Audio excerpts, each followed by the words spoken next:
Boleh rupanya renew debit card Maybank expired online je. Mari saya tunjukkan caranya. Anda kena mohon renewal dekat website Maybank to you. Login dulu akaun anda. Tekan butang accounts. Pilih cards. Tekan 3 titik dekat kotak debit card anda. Pilih manage my debit card. Tekan butang debit card, replace, renew, activate and block. Tekan 3 titik sebelah card details. Pilih replace or renew card. Pilih jenis gambar kad yang anda nak. Tekan next untuk teruskan. Isi maklumat alamat penghantaran. Tik kotak pengesahan dan tekan submit.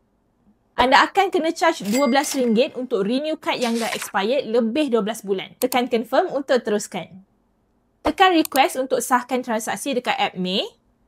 Anda akan dapat kad debit baru dalam masa 9 hari bekerja. Settle. Tapi kalau anda nak guna cepat, better walk in terus ke cawangan Maybank berdekatan. Kalau nak lagi info best macam ni setiap hari, follow 1.my dulu.